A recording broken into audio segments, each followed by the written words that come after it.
Welcome to part 2 on the restoration of the Matchless G3L. Now, at the moment I'm collecting all the parts that came with this motorcycle, determining which parts I'm missing, which need to be replaced and which need to be restored. And this is taking much more time than I initially anticipated. So I decided to bring you a short in-between video, just to keep you up to date. Now, this motorcycle came with quite a valuable headlamp, and I used the headlamp as a starting point for the restoration of this Matchless G3L. What do I mean by that? That the level of restoration that I wanted to achieve on this headlamp, I will be maintaining for the rest of the motorcycle. So for me, it's a very important starting point.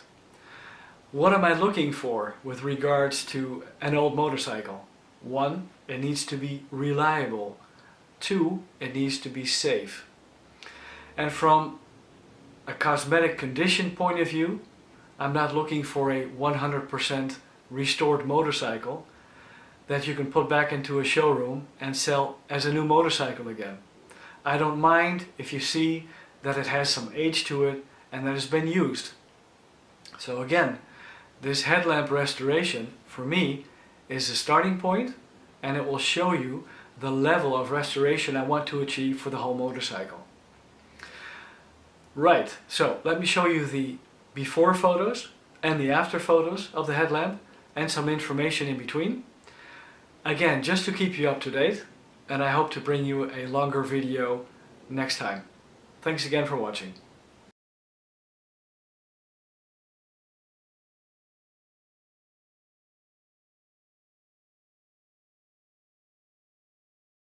Right, let's have a closer look at the wiring.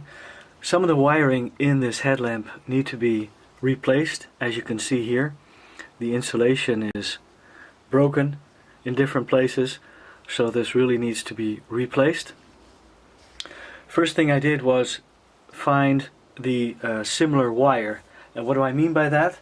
Of course, the same length, but also the thickness, the diameter, or as you might call it, the gauge of the wire. So I measured the gauge, and it comes to roughly 1 millimeter. So the replacement wire,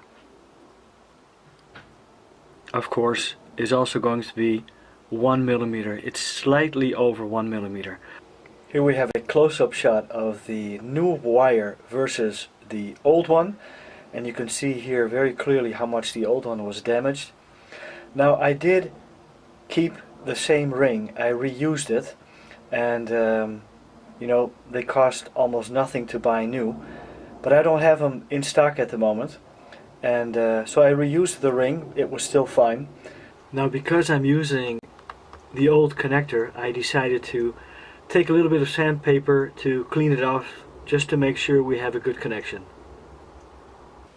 Well, I checked all the remaining wires with my multimeter, and they're all fine, except for the black, the negative, which I replaced. So I'll keep this all intact. It's fine. I'm not going to replace it. I do have an issue with the switch of the light.